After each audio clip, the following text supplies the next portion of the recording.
it's one of the most mysterious paintings in Western art. A royal portrait without the royals. A masterpiece that dares to question who really holds the power.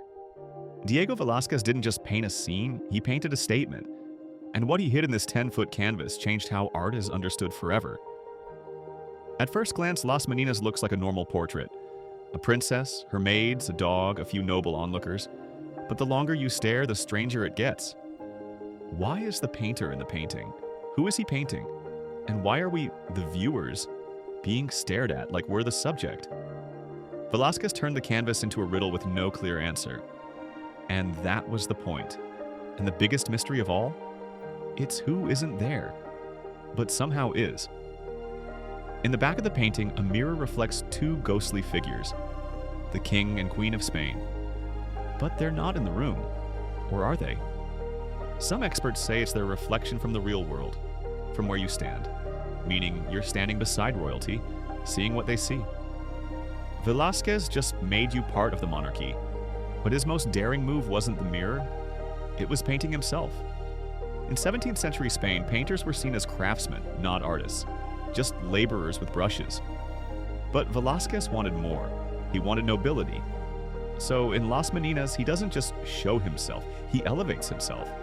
Standing tall, palette in hand, looking us in the eye.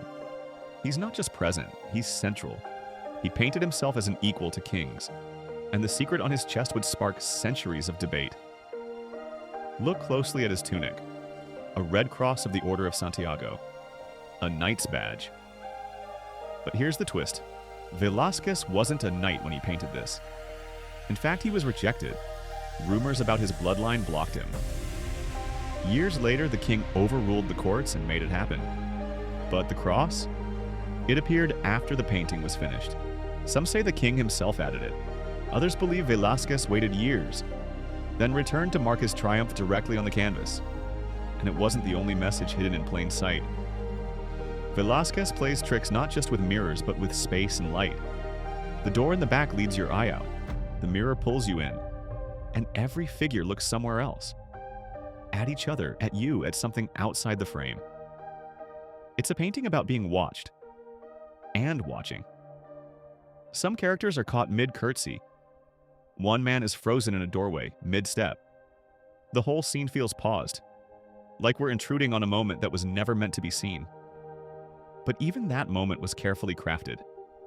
This wasn't just art, it was propaganda. The young princess at the center? She was Spain's last real hope for an heir. The message was clear: healthy, beautiful, worthy of alliance. The wealth, the order, the elegance, and it was all for show. Behind the canvas, Spain was bankrupt, the palace freezing, and war was draining the empire dry. Velázquez painted a fantasy, but he knew exactly what he was doing, because in this game of power, he had one final move. Las Meninas isn't just a painting, it's a power play, a layered illusion, a declaration that art isn't servitude, it's sovereignty. Velázquez didn't just reflect the court, he infiltrated it, elevated by his brush, immortalized by his boldness.